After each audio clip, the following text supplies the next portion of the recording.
Hello everyone, welcome back to commerce point. आज की इस वीडियो में मैं आपके साथ डिस्कस करूंगी अकाउंटिंग एंड ऑडिटिंग का एक टॉपिक जो कि है कैश फ्लो एनालिसिस। मैंने इस टॉपिक के ऊपर ऑलरेडी 2 वीडियोस अपलोड की हुई हैं, जिस पर बताया, एक तो वीडियो में सारा कॉन्सेप्ट एक्सप्लेन किया है कि कैश फ्लो स्टेटमेंट कब एप्लीकेबल है, कैसे बनाया जाता है। दूसरी में वीडियो में मैंने ऑपरेटिंग एक्टिविटी के बारे में एक्सप्लेन किया है और इस वीडियो में इन्वेस्टिंग एक्टिविटी के बारे में हम डिटेल में पढ़ेंगे। हर एक वीडियो में आपको MCQs मिल जाएंगे जो कि आपको हेल्प करेंगे कॉम्पिटिटिव एग्ज़ाम के लिए अपने आप को प्रिपेयर करने के लिए। So do watch those videos also, और अगर वीडियोस अच्छी लगे तो चैनल को सब्सक्राइब ज़रूर कीजिएगा। Let's quickly move to the main topic. हम बात कर रहे हैं कैश फ्लो स्टेटमेंट की। अगर हम किसी भी कॉरपोरेट हाउस की बात करें तो उनके जो फाइनल रिपोर्ट्स होती हैं उसमें profit and loss statement, balance sheet और कैश फ्लो स्टेटमेंट बहुत ही इम्पॉर्टेंट स्टेटमेंट्स हैं। ये स्टेटमेंट हमें ये बताती हैं कि कंपनी की फाइनेंशियल पोजीशन कैसी है, कंपनी की लिक्विडिटी पोजीशन कैसी है, कंपनी के पास लिक्विड रिसोर्सेज कैसे हैं। और जो कैश फ्लो स्टेटमेंट है उसमें पर्टिकुलर फोकस रहता है हमारा कैश ट्रांजैक्शन के ऊपर। इसमें जब हम कैश फ्लो स्टेटमेंट बनाएंगे, नॉन कैश ट्रांजैक्शन को एलिमिनेट कर देंगे तो हमारे पास इंफॉर्मेशन होगी कैश ट्रांजैक्शन के बारे में। ठीक है, अब इसमें हम 2 तरह की आइटम्स को इंक्लूड करते हैं। एक है हमारे पास कैश रिसिप्ट, दूसरा है use of the cash. Cash receipt, receive करना, तो कंपनी ने पैसे कहाँ कहाँ से रिसीव किए हैं, मतलब कि कंपनी का कैश इनफ्लो कहाँ कहाँ से है, इस बारे में हमें इंफॉर्मेशन मिलेगी कैश फ्लो स्टेटमेंट में से।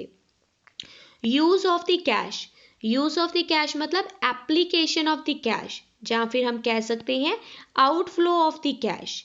ये हमें इंफॉर्मेशन बताता है कि कंपनी ने पैसे कहाँ कहाँ पर लगाए हैं, पैसे बाहर कहाँ गए हैं।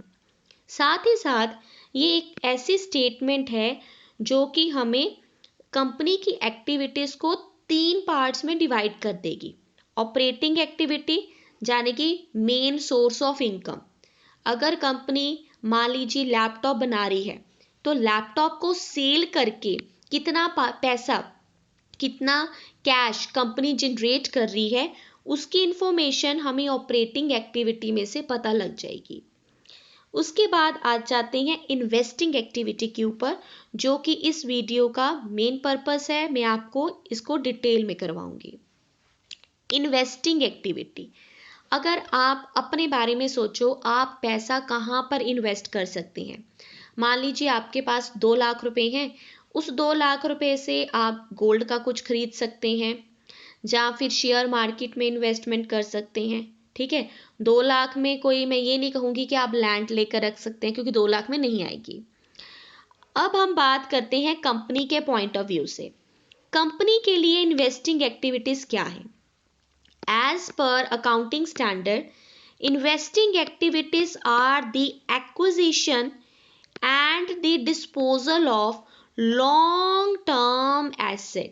अगर कंपनी कोई मशीनरी खरीद लेती है, या मशीनरी खरीद लेना मतलब कि कंपनी क्या कर रही है, कंपनी कर रही है एक्विजिशन, एक्वायर करना।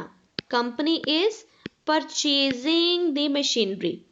दूसरी तरफ अगर मैं कहूँ कंपनी मशीनरी को सेल कर देती है, तो purchase and sale of fix asset is known as the investing activity. So as per accounting standard, investing activities are the acquisition and disposal of the long term assets and other investment not included the cash equivalent. Cash equivalents को हम नहीं लेते। इसके अलावा company ने कहाँ भी invest किया है वो सारा कुछ हम इन्वेस्टिंग एक्टिविटी में ले लेंगे। आइए जल्दी से कुछ एग्जांपल्स देखते हैं। इन्वेस्टिंग एक्टिविटी, कैश इनफ्लो, पैसा कहाँ कहाँ से आएगा। या तो कंपनी ने फिक्स एसेट सेल कर दी है, अपनी इन्वेस्टमेंट सेल कर दी, इस इन्वेस्टमेंट के ऊपर इंटरेस्ट रिसीव किया। इस पर अगर मान लीजिए कंपनी ने किसी दूसरी कंपनी के इक्विटी शेयर्स खरीदे हुए हैं, किसी दूसरी कंपनी के प्रेफरेंस शेयर्स खरीदे हुए हैं, तो ये भी किसका ही पार्ट है, ये भी आपकी इन्वेस्टिंग एक्टिविटी का पार्ट है। तो जब आप इनको बाय कर रहे हो वो आपने इन्वेस्टिंग एक्टिविटी में शो करना है, और जब इनके ऊपर कोई भी इनकम जनरेट कर रहे हो, इनकम कैसे जनरेट कर रहे हो, डिविडेंड रिसीव कर सकते हैं हम इस पर इंटरेस्ट रिसीव कर सकते हैं, वो सब भी हमारी इन्वेस्टिंग एक्टिविटी का ही एक पार्ट होगा। ठीक है, तो ये सारे सोर्सेज हैं जहां से कंपनी पैसे अर्न कर सकती है। दूसरी तरफ हम बात करते हैं कैश आउटफ्लो की। आउटफ्लो का मतलब क्या होता है, पैसे का बाहर जाना। पैसे बाहर कब जाएंगे, इनफ्लो अगर तो आपने सेल की है तो इनफ्लो होगी, और अगर आपने परचेज किया है तो आपको किसी को पैसे देने पड़ेंगे ना, तो वो आपकी कौन सी एक्टिविटी हो जाएगी, that will be your investing activity but cash outflow. इसी तरह से इन्वेस्टमेंट जब परचेज करते हैं तो भी पैसे बाहर जाते हैं, वो भी आपके आउटफ्लो का पार्ट हो जाएगा। अब ये इन्वेस्टिंग एक्टिविटी जो है ये इतना ही है बेसिक। आपने बस इतना देखना है कि कंपनी कहीं और इन्वेस्ट कर रही है और वो लॉन्ग टर्म इन्वेस्टमेंट है, लॉन्ग टर्म बेनिफिट है, तो वो इन्वेस्टिंग एक्टिविटी का पार्ट हो जाएगा। अब मैं ना आपको कुछ एनालिटिकल वे से कुछ क्वेश्चंस करवा देती हूँ जो कि आपको बहुत हेल्प करेंगे। ठीक है, whether the issue of 9% debenture to the vendor for the purchase of machinery of 50,000 will result in cash inflow, outflow or no flow of cash।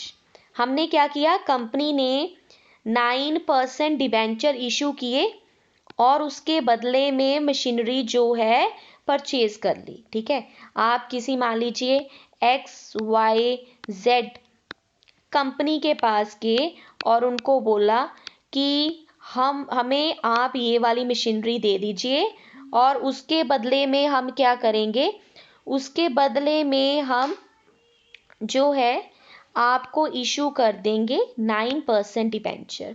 तो कहते इससे क्या हुआ, इनफ्लो हुआ, आउटफ्लो हुआ, क्या हुआ।